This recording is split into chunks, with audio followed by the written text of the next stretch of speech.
Hello and welcome to my channel. In this video we will be looking at AQA Alevel Psychology 2024 Paper 1 Exemplar Answers for Social Influence, which you need to know for AQA Alevel Psychology. I hope you enjoy this video and find it helpful. Let's get started. Please note that these answers have been produced with knowledge of the mark scheme but have not been approved by the mark scheme themselves. There are 3 assessment objectives, AOs, in psychology. In this video they are color-coded. AO1 Knowledge, purple. AO2 Application, blue. AO3 Evaluation, red and green. Question 1. Outline one ethical issue that has arisen in social influence research. Refer to one or more social influence studies in your answer. 4 marks. One ethical issue that has arisen in social influence research is lack of protection from psychological and physical harm. In Zimbardo's study, the study lacks protection from psychological distress through chanting, crying, shouting, and physical hunger strikes, confinement, sleep disturbance, harm. For example, one prisoner had to be released after 36 hours because of uncontrollable bursts of screaming, crying, and anger. Multiple prisoners left the experiment early because of their adverse reactions to the physical and mental torment, experiencing incidents of humiliation and distress. Furthermore, some of the guards reported feelings of anxiety and guilt as a result of their actions during the Stanford prison experiment. In Milgram's study, participants were not protected from psychological or physical harm, and this resulted in many participants showing extreme signs of distress and guilt throughout the experiment and afterwards knowing that they could have potentially harmed another human being. Charlie has just started at a new school. He has become friendly with a group of boys in his year group Charlie thinks are cool. One day, one of the more popular boys in the group suggests they all wear their school jumpers inside out for a week, just to see what will happen. Charlie worries about this all night but still goes to school the following day wearing his jumper inside out. Question 2. Use your knowledge of conformity to explain Charlie's behavior, 6 marks. Charlie's behavior can be explained by normative social influence. This relates to norms and a desire to be liked by others and avoid social rejection.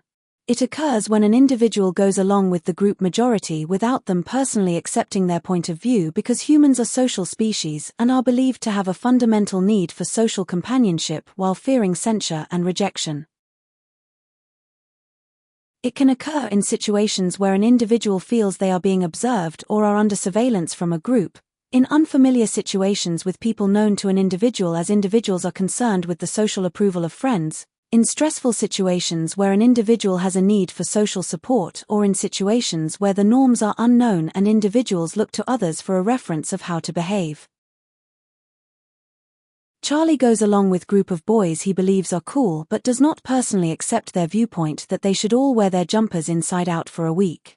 Charlie is new to the group and therefore probably feels as though he is under surveillance from the group of boys and wants their social approval in order to fit in and become friends with them. Later that day, the head teacher calls each of the boys in the group to his office one by one, including Charlie. He explains that the school jumper should not be worn inside out, and that a detention will be given to any boy who disobeys. From then on, each boy wears their jumper correctly. Question 3. Use your knowledge of obedience to explain the boy's behavior, 6 marks.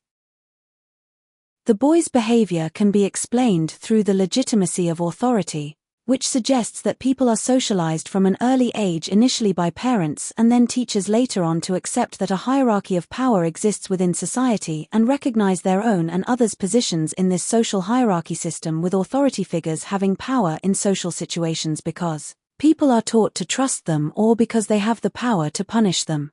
The boys recognize that the head teacher is a legitimate authority figure in the hierarchy of the school, as the head teacher has the power to punish the boys for wearing their jumpers incorrectly.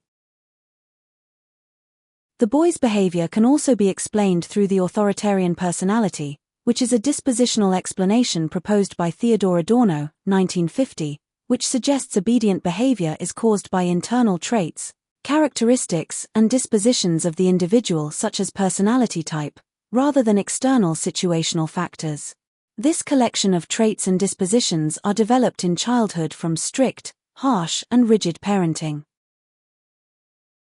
It creates resentment within the child as they grow up and, since they cannot express it at the time, their feelings are displaced onto others who are seen as weak or inferior.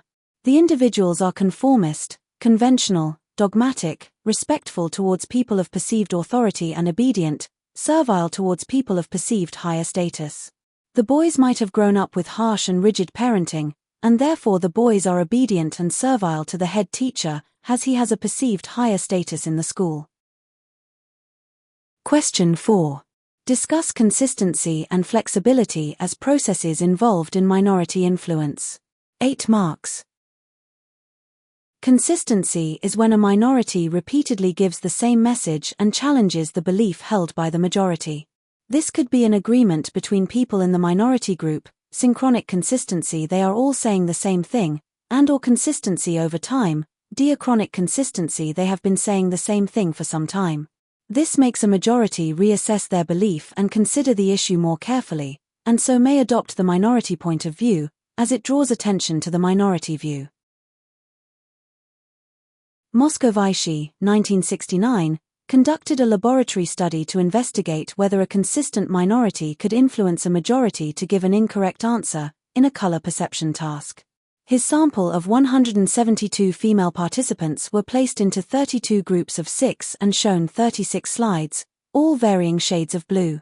The participants were first given eye tests to ensure that they were not colorblind. The participants were asked to state out loud the color of each slide. 2 of 6 participants were Confederates and the other 4 were naive participants who did not know the other 2 were Confederates. There were 2 conditions. In the consistent condition, the 2 Confederates said that all 36 slides were green. In the inconsistent condition, the Confederates said that 24 of the slides were green and 12 were blue.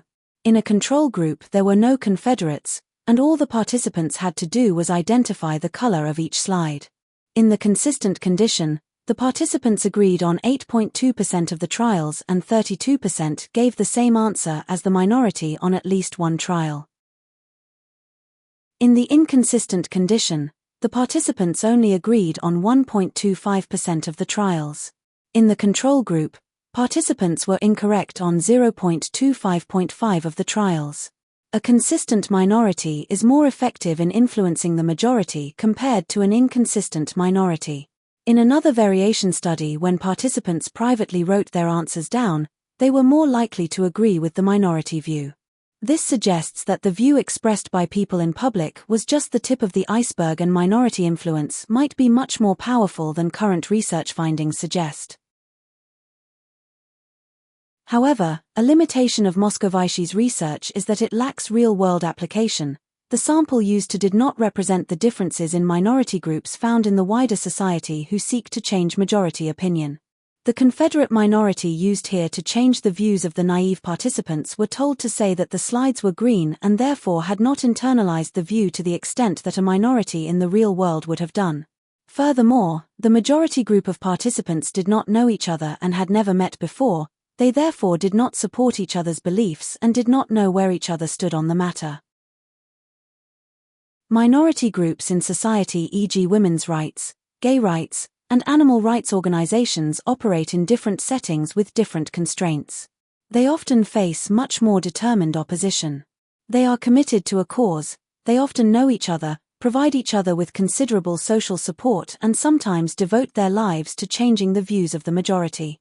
This is a limitation because it suggests that the results of Moscovici's study may not be directly generalizable to real-world contexts where minority groups operate in more complex and committed environments. This critique underscores the importance of considering the real nuances and challenges faced by minority groups in society. Flexibility is when a minority show they are willing to listen to others' viewpoint. This makes a majority listen to their point of view, take their argument more seriously, and so may adopt it as their own, as it shows that the minority are willing to compromise and makes the minority seem less rigid and dogmatic. Namath, 1986, investigated the idea of flexibility in which participants, in a stimulated jury situation groups of 4, had to agree on the amount of compensation they would give to a victim of a ski lift accident. One of the participants in each group was a Confederate and there were 2 conditions. 1. When the minority argued for a low rate of compensation and refused to change his position, inflexible. 2. When the minority argued for a low rate of compensation but compromised by offering a slightly higher rate of compensation, flexible. Namath found that in the inflexible condition, the minority had little or no effect on the majority. However, in the flexible condition, the majority was much more likely to compromise and change their view. This is a strength of minority influence because it suggests that the flexibility of the minority position can significantly impact the majority's decision-making process. It highlights the importance of not only holding a different viewpoint but also being willing to adjust and compromise slightly, which can lead to a greater influence on the majority's opinions and decisions. Thank you for watching. If you have enjoyed this video, please like and subscribe for more content like this. Bye.